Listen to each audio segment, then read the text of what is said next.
Scheduling control, well, it was already pretty good, um, but now it's got an awful lot more options. Um, Nothing's changed out the box. By default, the three original variables in which we control job scheduling order, the pool, the priority, and the submission time. Only thing that's changed there is submission time has been renamed first in, first out, FIFO. That's the default setting. So for most studios who I think use this straight out the box, there's absolutely no change there whatsoever. But these new scheduling algorithms are effectively adding two new kind of concepts. And with these two extra new words, balanced and weighted, if we throw those into the mix as well as what we already have, it allows us to do many, many different kind of scheduling order workflows. So as a studio, you can really customize the way in which you want your jobs to effectively pass through your queuing, your render funnel. So balanced. Best way to describe this is from actually an IT perspective, which is the idea of networking and round robin. The idea that no matter how many jobs you have in the queue and no matter how many slaves you have, you want at least a couple of frames, say a couple of tasks from every single job to be getting picked up by all the slaves simultaneously. So effectively there's an even or balanced approach to the job scheduling order. Weighted. Am I biased? Well, it's effectively the idea of providing a certain amount of positive or negative weight to certain variables within the actual scheduling order. Best way to describe that is if we had to jump into the monitor and take a look. So we need to be super user. We need to go into configure the repository options, and we need to go into the job settings. You'll see that these weights that I just described are down the bottom and won't come alive unless we choose a scheduling order system which actually has the word weighted in it. Something like pool, priority, and balanced would be the idea of the slaves pick up the jobs depending on their assignment of pools and the order of the assignment of pools that each individual slave has. Then as a second variable, it would be by priority. So priority would be 0 being the lowest priority, 100 being the highest priority, but not even going to really mention too much about this priority setting because actually we've completely broken that concept on the head as well, in that the idea of the job priority being a maximum of 100, well actually you could make it 10,000 because if you've got say 50,000 jobs in the queue and everything has got to be squeezed into a priority between 0 and 100, that doesn't sometimes give you that much flexibility. Well actually we can set the maximum job priority to be 10,000, which is going to give us a lot more range, hence flexibility if you've got say 50,000 plus jobs in the queue all concurrently processing. Anyway, let's not get silly, let's keep it at 100. Weighted.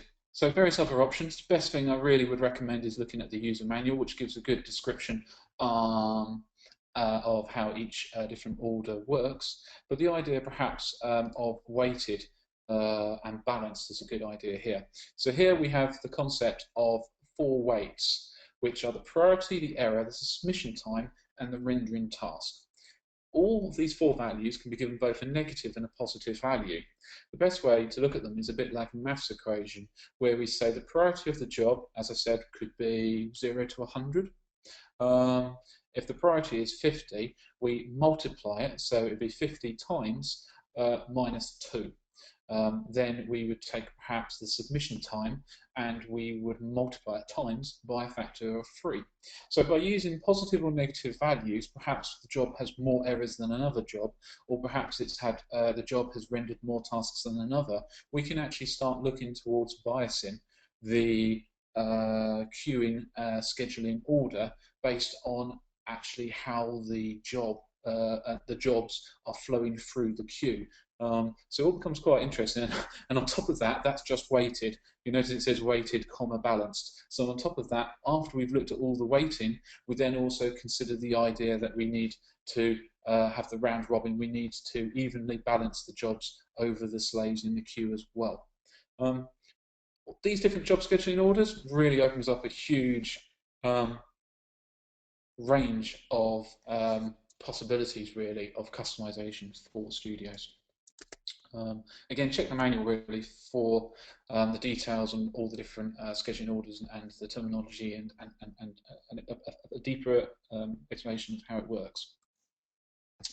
Secondary pull system. So pulls very much a mainstay of the deadline scheduling system. What some of those scheduling orders I haven't shown today actually do away with the idea of pull. So there's quite a few there that, like weighted and balanced, doesn't even have the concept of pull, so you could actually ignore them. So the scheduling system here with primary pulls and the new thing, which is secondary pulls. So it's the idea of having a first wave where we pass over the scheduling order looking at the primary pull allocation in the job queue, and then the idea being that we want to ensure that if there are any machines which perhaps are idle, which, you know what, if there's absolutely no other job in the queue, no other job in the queue which is applicable initially for the slave, then why don't we consider, you know what, it might be perhaps a really slow machine, but you know what, if we just gave it a second pass over, there is a few machines that would become applicable for the secondary pull system, and hence the job would get picked up. Now, the secondary pull system completely disabled by default as we ship it, so you have to enable it and select the pull that you want to use. But the idea is that perhaps if you've got a studio which wants to allocate a certain number of machines to a per user level, then you can now do this and ensure that you always deliver a certain amount of processing power to every individual user or group of users. Like a team of lighting and rendering artists have always got a certain number of rendering machines available to them. Before then, those machines are also being considered for the queue and the rest of the jobs that are available. In the deadline monitor, it's really not much more than looking at the job properties of a job and seeing here that perhaps we have a pull here and it's in the draft pull, but there's a secondary pull here which, as I said, by default is disabled. We can just enable it and we can select the pull names. Notice here none's obviously by default. We've got stills, animation, draft, and an all pull. Notice that the pull names in the primary pull are identical. So there's no whole new pull naming convention to learn. It's not, you've got two lists of pull names.